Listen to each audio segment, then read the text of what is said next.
오늘 우리에게 주신 하나님의 말씀을 봉독합니다. 사도행전 12장 1절부터 12절입니다. 그때에 헤롯 왕이 손을 들어 교회 중에서 몇 사람을 헤아려 하여 요한의 형제 야고보를 칼로 죽이니 유대인들이 이 일을 기뻐하는 것을 보고 베드로도 잡으려 할세 때는 무교절 기간이라. 잡음에 옥에 가두어 군인 넷씩인 네페에게 맡겨 지키고 유월절 후에 백성 앞에 끌어내고자 하더라. 이에 베드로는 옥에 갇혔고 교회는 그를 위하여 간절히 하나님께 기도하더라. 헤롯이 잡아내려고 하는 그 전날 밤에 베드로가 두 군인 틈에서 두 쇠사슬에 매여 누워 자는데 파수꾼들이 문 밖에서 옥을 지키더니 호련히 주의 사자가 나타나며 옥중에 광채가 빛나며 또 베드로의 옆구리를 쳐 깨워 이르되 급히 일어나라 하니 쇠사슬이 그 손에서 벗어지더라.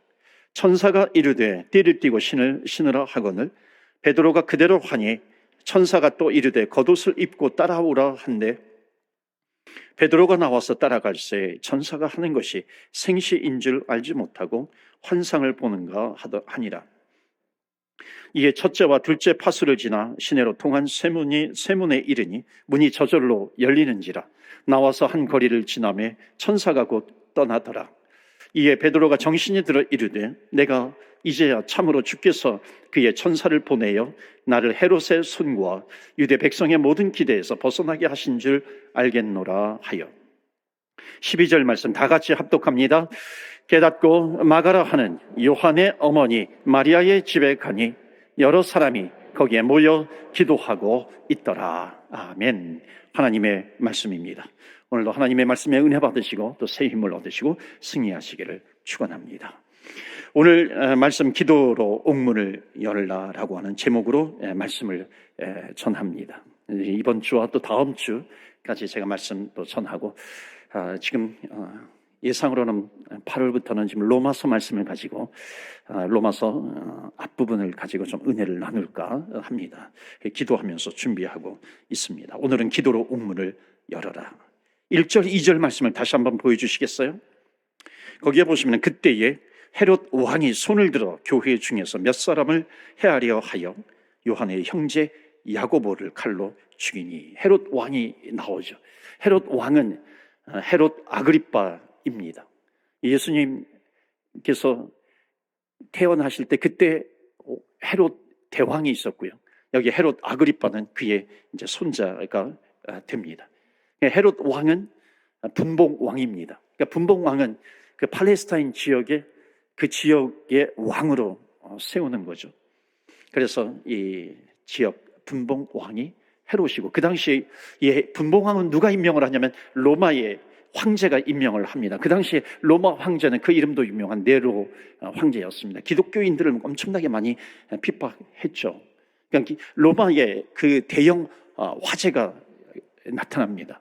화재가 생겨가지고 그때 그 화재로 인해서 얼마나 많은 사람들이 죽고 고통에 빠지는지 모릅니다. 그때 소문이 돌아요. 그 소문이 뭐냐면은 이 네로 황제가 불을 질렀다. 그래서 로마를 새로운 신도시로 건설하기 위해서 불을 질렀다. 그렇게 소문이 나기도 합니다. 그 불을 바라보면서 그 로마의 한 언덕 위에 올라가 가지고 뭐 노래를 했다. 이런 루머가 돌기도 합니다. 네로는 뭐 신앙송 이런 걸 좋아했다고 하죠. 그래서 자기를 스스로 이제 예술가처럼 여겼습니다. 마지막에 자기 편이 하나도 없구나. 그래서 스스로 이제 자살을 합니다. 그때 자살을 할 때 이 세상의 가장 위대한 예술가를 잃어버렸구나. 아주 정신 나간 소리를 하면서 칼로 자기의 목을 찌르고 죽기도 합니다. 이때 이제 소문이, 자기를 비난하는 소문이 나니까 누군가를 희생양으로 삼아야 되는데 누구를 희생양으로 삼냐면 그리스도인들을 희생양으로 삼습니다. 그리스도인들이 불을 질렀다 하는 거죠. 왜냐하면 그 당시에 그리스도인들은 소수 집단이었고요. 또는 유대인들에게 핍박을 받고 하는 그런 또 그리스도인들이기도 했습니다. 그리고 소문이, 그리스도인에 대한 소문이 또 심상치 않아요. 어떤 소문이 있었냐면 그리스도인들은 무신론이다, 무신론자들이다. 그러니까 이 당시에 로마인들은 신을, 황제까지 숭배했죠. 우상 숭배가 심했습니다. 그러니까 그들이 믿는 우상, 신을 믿는다라고 하는 것은 신의 형상이 반드시 있어야 되거든요. 뭐 제우스 신이라든지 뭐 그리스 신화에 나오는 그 신들이 있지 않습니까? 그럼 보이는 신들이어야 하는 겁니다. 그런데 이 그리스도인들이 믿는 신은, 여호와 하나님은 보이지 않는 하나님이라고 그래요. 그러니까 저들은 신을 믿지 않는다, 무신론자다. 그래서 핍박을 하기도 합니다. 또 이 그리스도인들은 이제 모여가지고 인육을 먹는다 하는 그런 소문을 내기도 합니다. 왜냐하면 그리스도인들은 이렇게 함께 모여서 성찬식을 하죠. 예수 그리스도의 몸과 피를 나누기도 합니다. 그건 상징이죠. 그 상징인데 그게 진짜로 어떤 사람의 고기 인육을 먹는다라고 하는 그런 이렇게 소문을 내기도 합니다. 그리고 그 성찬식에 참여하기 위해서는 반드시 뭔가 이렇게 비밀 집단처럼 무슨 예식을 통과해야 된다. 그러니까 세례를 받은 자들이 참여를 할 수 있잖아요. 그러니까 이상한 사교 집단, 비밀 집단, 인육을 먹는 집단. 또 하나는 그들은 서로의 호칭이 형제 자매예요. 그러니까 성적으로 문란한 집단이다, 이렇게 소문을 내기도 합니다. 왜냐하면 그 당시에 이집트에서 이 형제 자매라고 하는 호칭이 어떤 성적인 파트너를 부르는 그런 호칭이기도 했습니다. 그러니까 그것을 그리스도인들에게다가 뒤집어 씌우는 겁니다. 그래서 그리스도인들이 불을 질렀다, 그리스도인들이 불을 질렀다. 그러니까 모든 사람들이 그리스도인들을 핍박하게 되는 거죠. 이때 바울도 죽게 되죠. 참수형 당하죠. 오늘 본문 이후에 또 베드로도 또 십자가 처형을 당하기도 합니다. 지역은 좀 다르지만 그들은 로마에서 처형을 당하지만 또 이스라엘에서도 이 기독교인들이 많은 핍박을 당합니다. 세례 요한이 목베어 죽임을 당하기도 하고요. 오늘 본문에 나온 내용은 뭐냐면 이 예루살렘 교회에 아주 유명한 지도자가 두 명이 있었는데, 하나는 예수님의 형제 야고보가 있습니다. 그러니까 야고보도 죽게 되는 거죠. 베드로는 나중에 감옥에 가둬버립니다. 예수의 형제가 야고보가 아니라 이 요한의 형제 야고보죠. 그도 이 헤롯 아그리빠에 의해서 죽임을 당하기도 합니다. 자, 오늘 본문을 보시면요, 3절에 보시면 헤롯 왕이 이렇게 행동한 동기가 있어요. 그 동기가 무엇인가? 3절 보시면 유대인들이, 한번 다 같이 읽어볼까요? 시작. 유대인들이 이 일을 기뻐하는 것을 보고 베드로도 잡아. 아멘. 유대인들이 이 일을 기뻐하는 것을 보고, 그러니까 지금 헤롯이 야고보를 죽여요. 그리고 베드로를 감옥에 가두었습니다. 그러니까 이것은 뭐냐면, 그 이유가 뭐예요? 동기가 뭐냐면 사람들의 마음을 얻기 위해서, 그 유대인들의 마음을 얻기 위해서, 그들의 그 환심을 사기 위해서, 뭔가 정치적인 이익을 위해서 그렇게 한 겁니다. 유대인들이 그리스도인들을 또 싫어하기도 하잖아요. 그러면서 예루살렘 교회를 박해합니다. 여러분, 세상은 하나님의 말씀을 기준으로 두 부류로 나눌 수 있습니다. 그것은 뭐냐면 하나님의 말씀을 기준으로 해서 사느냐, 세상의 소리를 기준으로 해서 사느냐라고 하는 겁니다. 그러니까 헤롯은 사람의 환심을 사기 위해서요. 그러니까 그 행동의 기준은 무엇입니까? 사람이죠. 반면에 베드로는 어떻게 합니까? 베드로가 왜 감옥에 갇혔을까요? 하나님의 말씀이 기준이에요. 하나님의 말씀이 기준이기 때문에 그 말씀에 순종하다가 감옥에 갇힌 겁니다. 순수하게 주님의 명령에 순종하다가 감옥에 갇힌 거죠. 복음을 전합니다. 복음을 전하니까는 3,000명이 돌아오기도 하고 5,000명이 돌아오기도 합니다. 성전에 올라갔다가 내려왔다가 하면서 기도하는 시간에 기도를 합니다. 기도하다가 성전 미문에 앉은 안진뱅이를 만나서 기도하니까 그가 낫기도 합니다. 또 세상에 나아가서 복음을 전합니다. 복음을 전할 때는 예수의 이름이 있잖아요. 그러니까 예수의 이름으로 전합니다. 그때에 이 유대인 지도자들이 베드로에게 너는 예수의 이름을 부르지 말라, 예수의 이름으로 말하지 말라 이거죠. 예수의 이름으로 복음을 전하지 말라라고 하는 겁니다. 그때에 베드로가 뭐라고 얘기하냐면 사도행전 4장 19절 말씀에 보면은 내가 너희들의 말을 들어야 될 것인가? 그러니까 사람의 말이죠. 너희들의 말은 내가 사람의 말을 들어야 할 것인가? 아니면 내가 하나님의 말씀을 들어야 할 것인가? 사도행전 4장 19절에 나옵니다. 우리는 보고 들은 것을 말하지 않을 수가 없다. 하나님께서 나에게 말씀해 주셨는데 그 말씀이 나의 마음속에 새겨져 있는데 내가 그 말씀을 전하지 않을 수가 없다라고 하는 겁니다. 2차 우리 2부 예배 때, 우리 예배 후에 우리 2차 단기 선교팀 파송식을 거행했습니다. 여러분, 파송을 한다는 게 뭐예요? 복음을 들고 나가는 거죠. 복음을 들고 나아가는 것이 무엇입니까? 여러분, 왜 힘들게 그렇게 오랜 시간 버스를 타고 불편한 잠자리를 하면서 거기에서 복음을 전합니까? 바로 이 복음 때문이죠. 하나님의 말씀 때문이죠. 하나님의 말씀이 기준이 되는 겁니다. 하나님의 말씀에 순종하면서 살아가는 것이죠. 그러니까 베드로가 그런 겁니다. 너희들의 말이 세상의 말, 사람의 말이 내 기준이 아니라 하나님의 말씀이 내 삶의 기준이다 하는 겁니다. 하나님의 말씀이 순종의 기준인 거죠. 예수님은 나는 무엇을 믿는가? 나는 누구의 증인인가? 예수님은 십자가에 달려 돌아가셨지만 사망 권세를 이기시고 부활하신 주님, 지금도 살아계셔서 나와 함께 하시고 지금도 천국에서 우리가 갈 천국의 처소를 마련하고 계신 그 예수님, 그 주님, 나는 그 주님의 증인으로 살아갑니다. 나는 그 주님의 증인으로 살아가기 때문에 하나님의 뜻, 그 예수님의 명령, 나는 그 음성에 귀를 기울이며 그것이 내 순종의 기준이 됩니다. 이렇게 지금 고백하고 있는 겁니다. 여러분, 성경에는 이런 일들이 많이 있죠. 모세를 보실까요? 모세는 출애굽 엑소더스 200만 명 정도 되는 그런 인구를 데리고 나옵니다. 홍해바다를 건너고 광야를 건너게 되죠. 그리고 40년 이후에 이제 모세의 인생 마지막에 이 이스라엘 백성들은 요단강을 건너서 가나안 땅에 들어가야 합니다. 자, 모세는 들어가지 못해요. 그 모압 땅에서, 그 비스가산 꼭대기에서 그 이스라엘 백성들을 들여보내면서 가나안 땅으로 들어가게 하면서 이 모세가 마음속에 있는 유언처럼 자기 인생 가운데 가장 중요한 것 한 단어를 그 백성들에게 주고 있습니다. 여러분, 이 백성들은 지금 요단강을 건너가야 돼요. 얼마나 큰 문제입니까? 200만 명이 지나가요.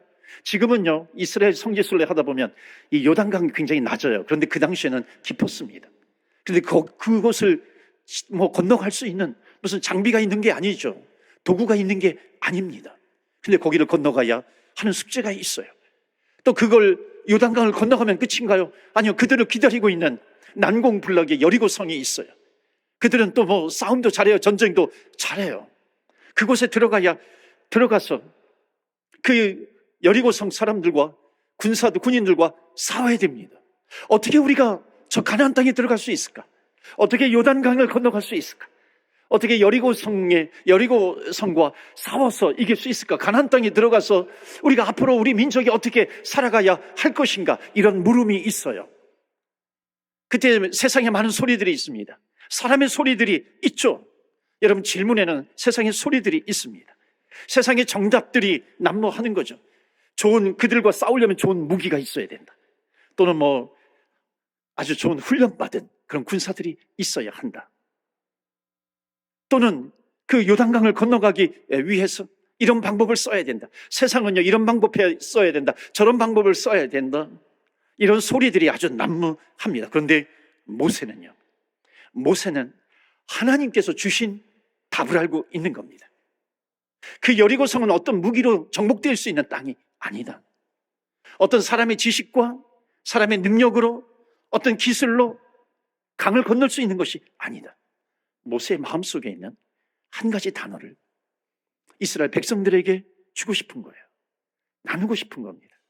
요단강을 건너가는 것도, 여리고성을 점령하는 것도, 그리고 앞으로 가나안 족속들과 싸워야 돼요. 거기에서 승리하는 것도, 거기에서 이제 하나님을 우리는 믿는 사람들인데 하나님께 예배 드리는 그 모든 것, 또 복음을 전해야 하는데 우리가 복음을 전하는 민족으로 살게 되는 것, 이 모든 것이 바로 이 한 가지를 통해서 이루어진다. 그것은 우리의 힘도 아니다. 어떤 군사력도 아니다. 모세가요, 120년 인생을 마치면서 그 이스라엘 백성들에게 가장 주고 싶은 이 한 가지 단어가 있었습니다. 여러분, 이 단어를 붙들고 성경을 보면은 성경 창세기부터 계시록까지 통하게 되는 겁니다. 성경이 뚫리는 거예요. 그 한 가지 단어가 뭔지 아세요? 바로 순종이에요. 순종하는 민족. 하나님을 향한 절대적인 순종. 하나님의 뜻을 알고 주님의 명령을 알고 그것에 순종하는 인생. 우리가 가나안 땅을 들어가는 것, 요단강을 건너가는 것, 난공불락의 여리고와 싸우는 것, 승리하는 것, 그 가나안 땅에 들어가는 것, 모든 것의 해답, 모든 것의 비밀, 그 답은 바로 순종이다라고 하는 겁니다. 하나님에 대한 전적인 순종이죠. 여러분, 이것은 오늘을 살고 있는 우리 성도들에게도 주시는 똑같은 교훈입니다. 모든 우리 그리스도인들의 인생 가운데 승리의 비결은 뭐냐면 하나예요.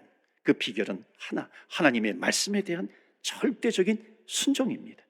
그래서 순종하는 사람은 하나님께서 반드시 승리를 주실 줄로 믿습니다. 아멘. 승리하는 민족이죠. 그 민족은 순종하는 민족입니다. 그래서 오늘 우리에게 주시는 첫 번째 메시지는 바로 이거예요. 인생의 여정에서 승리의 비결은 무엇인가? 우리 다 같이 한번 읽어볼까요? 시작. 승리의 비결은 하나님 말씀에 순종하는 것입니다. 첫 번째 메시지는 인생 여정의 승리의 비결은 하나님의 말씀에 순종하는 거예요. 하나님의 말씀이 내 인생의 기준입니다. 그렇기 때문에 내가 순종하며 나아가는 겁니다. 오늘 우리에게 주시는 두 번째 메시지가 있습니다. 여러분 보세요. 이 예루살렘 교회는 최대 위기를 맞은 겁니다. 두 강력한 리더를 잃어버렸어요. 야고보는 이미 죽임을 당했습니다. 베드로는 감옥에 갇혔어요. 교회가 최대 위기를 맞은 거죠. 그 최대 위기를 맞은 교회는 어떻게 해야 할 것인가? 5절에 보면 간절한 기도를 해야 된다는 것이 나와 있습니다. 여러분 지금 6절 보시겠어요? 6절 보시면 지금 베드로가 쇠사슬에 묶여 있습니다. 6절 말씀 다 같이 읽겠습니다. 시작.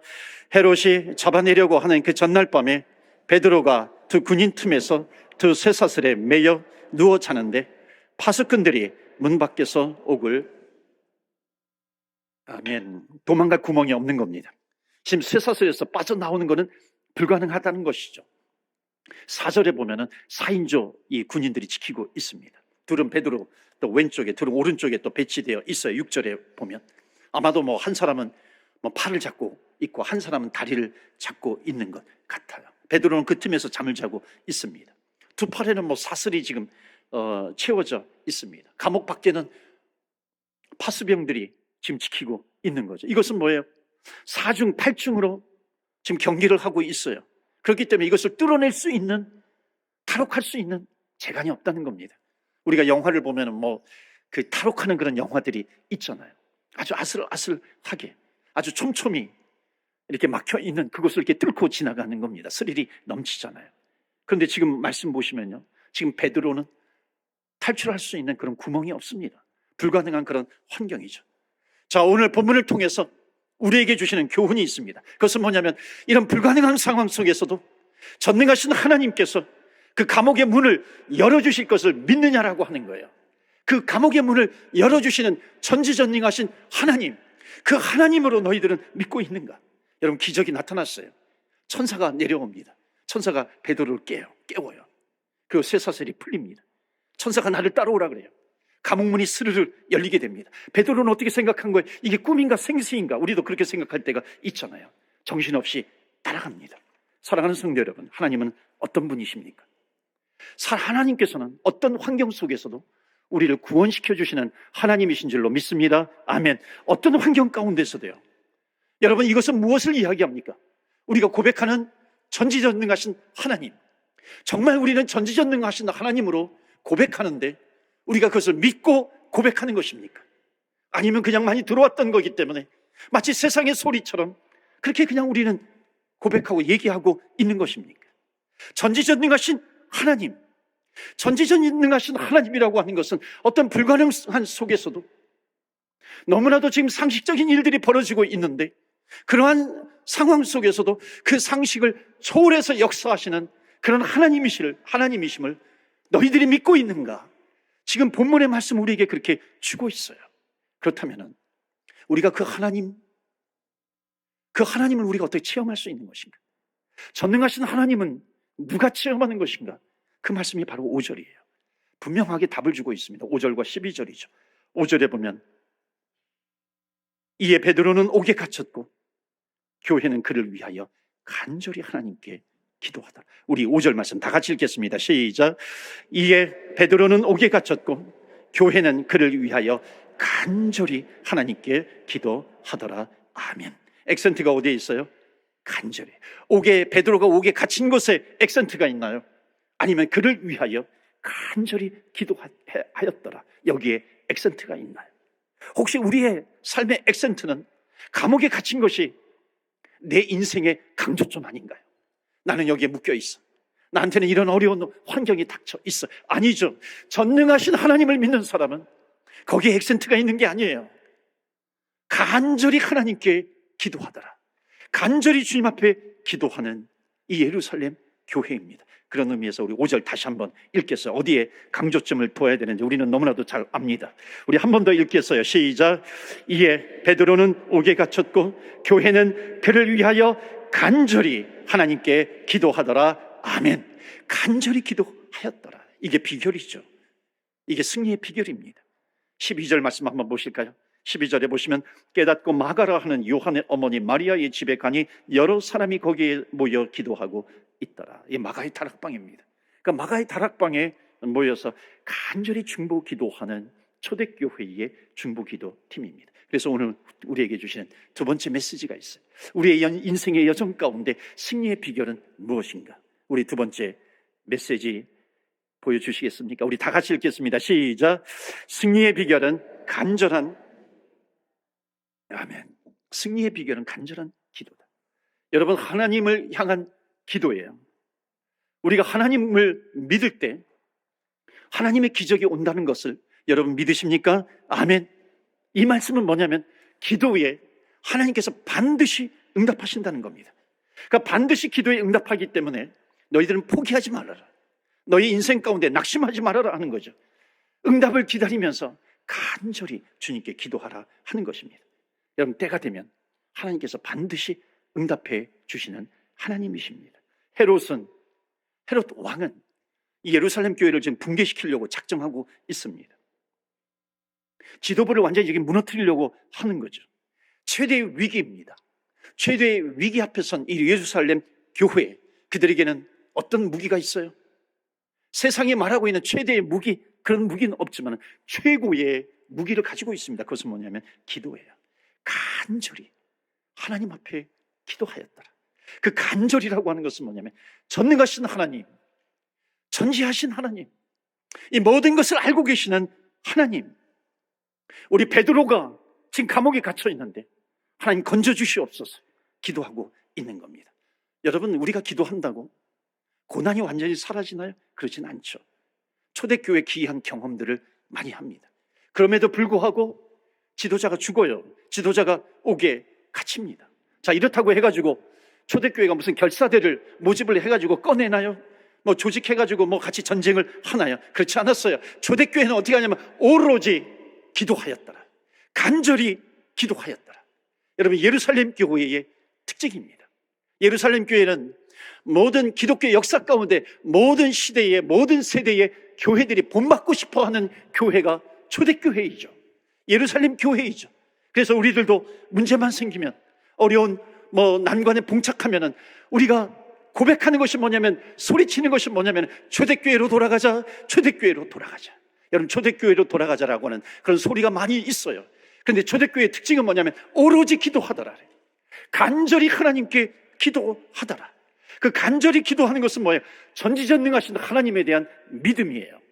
여러분, 엘리야 선지자가 기도하니까 3년 반 동안 비가 내리지 않더래요. 또 기도하니까 비가 내려요. 열매를 맺게 됩니다. 그 이유가 뭘까요? 이 엘리야 선지자의 간절함이죠. 그래서 구세군 창설자 윌리엄 부스가 이렇게 말해요. 간절한 기도란 거기에 생사가 걸린 것처럼 기도하는 것이다. 간절한 기도는 생사가 걸린 것처럼 기도하는 겁니다. 우리는 기도해야 되죠. 하나님 아버지, 생사가 걸린 것처럼, 그런데 하나님께서 열어주실 줄 믿습니다. 감옥에 갇혀있는 베드로를 꺼내주실 줄 믿습니다. 우리는 실제로 감옥에 갇혀 있지 않지만 내 마음과 내 생각과 내 영을 사로잡고 있는, 나를 붙들고 있는 것이 있지 않습니까? 마치 감옥과 같이 나를 결박하고 있는 것이 있지 않습니까? 우리가 주님 앞에 간절히 기도하면 우리는 그 결박에서 풀리게 될 줄로 믿습니다. 아멘. 우리의 환경을 둘러싸고 있어요. 우리의 가정을 둘러싸고 있고요, 우리의 자녀들을 둘러싸고 있는, 결박하고 있는 마치 감옥과도 같은 그런 모습들이 있잖아요. 우리는 어떻게 됩니까? 베드로가 감옥에 갇혔네. 우리 인생의 액센트는 여기에 있지 않아요. 지금 결박되어 있을 때에 우리가 해야 되는 것은 뭐냐면 간절한 기도예요. 주님 앞에 기도합니다. 마치 생사가 걸린 것처럼 그 기도하는 것은 전지전능하신 하나님, 모든 것을 하시는 능력의 하나님, 상식을 초월해서 역사하시는 하나님, 이 하나님께 우리가 기도하고 있는가 하는 겁니다.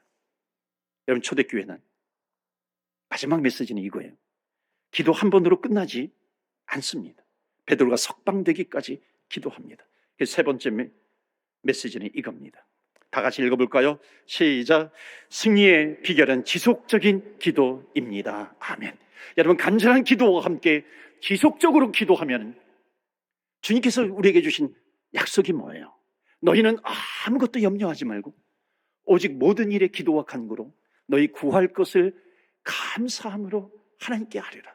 그리하면 모든 지각이 뛰어나다라고 하는 것은 뭐냐면 세상에 많은 소리들이 있어요. 이런 방법 써야 된다, 저런 방법 써야 된다라고 하는 세상에 지각들이 있어요. 생각들이 있어요. 그러나 모든 지각에 뛰어난 하나님의 평강, 예수 그리스도의 평강이 우리에게 다가온다는 거죠. 평강을 주신다라고 하는 것을 말씀하고 있습니다. 여러분, 간절한 기도와 지속적인 기도입니다. 그럼 사람에게는 경향성이라고 하는 것이 있어요. 경향성. 이게 뭐냐면 항상 더 강한 쪽으로 이렇게 붙으려고 하는, 그쪽을 의지하려고 하는 경향성이 있습니다. 세상에서요. 그러니까 경향성은 뭐냐면 이게 잘 변화가 되지 않아요. 쉽게 안 바뀐다는 겁니다. 죄성도 마찬가지죠. 쉽게 안 바뀝니다. 이게 새벽 기도회 때 제가 이사야서 말씀을 전하면서 이스라엘 백성들이 아람을 섬기다가 안 돼요. 그 하나님께로 돌아와야 되는데 아스루라고 하는 강대국을 또 붙듭니다. 그 하나님 앞에 매맞아요. 그러면 하나님께 돌아와야 되는데 또 보니까 저기 남쪽에 애굽이라고 하는 강대국이 나왔어요. 애굽을 의지하게 됩니다. 이게 경향성이에요. 애굽을 의지하는 겁니다. 이스라엘 백성들은 출애굽한 이후에 그들의 내면에 흐르고 있는 것이 뭐냐면 애굽의 경향성입니다. 430년 동안 종으로 살았잖아요. 그러니까 그들의 마음속에는요, 그들에게 뭐가 흐르고 있냐면 이 애굽의 경향성, 애굽의 DNA 이런 게 흐르고 있는 겁니다. 그러니까 광야 생활을 해도 탈출을 했지만 벗어났지만요, 조금 어려움이 생기면 뭐라 그래요? 애굽으로 돌아가자, 애굽으로 돌아가자. 먹을 것이 없어요. 그런 어려운 환경을 만나면, 문제를 만나게 되면 애굽으로 돌아가자, 애굽으로 돌아가자. 이게 경향성입니다. 여러분, 경향성을 깨기 위해서는 어떻게 해야 되는가? 지속적으로 물어야 돼요. 하나님께 물어야 됩니다. 하나님께 기도해야 하는 거죠. 왜냐하면 여러분, 경향성이라고 하는 것은 고집입니다. 고집 또는 아집, 교만. 그게 잘 변하지가 않아요. 교만은 성경에서 죄라고도 얘기합니다. 여러분, 경향성대로 살아갈 수밖에 없어요. 그런데 자꾸만 물으면 경향성에서 우리가 조금씩 회복이 되는 겁니다. 그래서 우리는 자꾸예요. 지속적으로 하나님께 물어야 합니다. 여러분, 이렇게 물으라고 하는 이유가 있어요. 아주 중요한 문제인데요. 중요한 주제인데 우리가 하나님께 물으면, 지속적으로 물으면 어떤 일이 생기냐면 책임이 전가가 됩니다. 이거 잘 이해하셔야 되는데, 책임에서 회피하는 것이 아니라, 책임에서 도망가는 것이 아니라 믿음에 대한 문제예요. 정말 하나님을 믿느냐, 전지전능하신 하나님을 믿느냐 하는 겁니다. 여러분, 우리 인생도 그렇습니다. 회사 생활할 때도 보스에게, 상관에게, 상사에게 물어요. 자꾸만 물어요. 물으면요, 그 책임이 전가가 되는 거예요. 책임이 보스에게로 넘어가는 것이잖아요. 상당수가 넘어갑니다. 그래서 문제는 뭐냐면 묻지 않아요. 왜 묻지 않냐면 내 생각이 있거든요. 내 판단이 있거든요. 내 고집이 있거든요. 내 확신이 있어요. 그러니까 묻지 않는 겁니다. 내가 옳아 보인다고 생각하는 것이 있어요. 내가 이미 해왔던 그런 습관이 있어요. 경향성이 있어요. 거기에 묶여버리는 겁니다. 내가 평소에 생각했던 것들이 있어요. 들어왔던 것들이 있는 겁니다. 그런 것들이 내 안에 확신으로 차 있어요. 어떤 가정의 상황이 있어요. 교회의 상황이 있어요. 그러면 여기에서 내가 어떻게 물어야 될 것인지 묻지를 않아요. 우리는 하나님께서 어떻게 생각하시는지 물어야 합니다. 하나님, 전지전능하신 하나님, 주님을 부를 때 우리의 기도를 들으시는 하나님은 전지전능하신 하나님이십니다. 하나님, 나에게 이런 문제가 있는데 내가 이것을 어떻게 해야 하겠습니까? 하나님, 구원의 문제가 무엇입니까? 내가 어떻게 해야 구원을 받을 수 있겠습니까? 하나님, 나에게 이러한 문제가 있는데 내가 이 문제를 어떻게 해결할 수 있습니까? 주님 앞에 기도할 때에 여러분, 책임이 하나님께로 전가가 된다는 겁니다. 여러분, 전가라고 하는 표현이 굉장히 중요한 신학적인 표현입니다. 여러분, 영원한, 기독교의 영원한 복음이 뭐예요?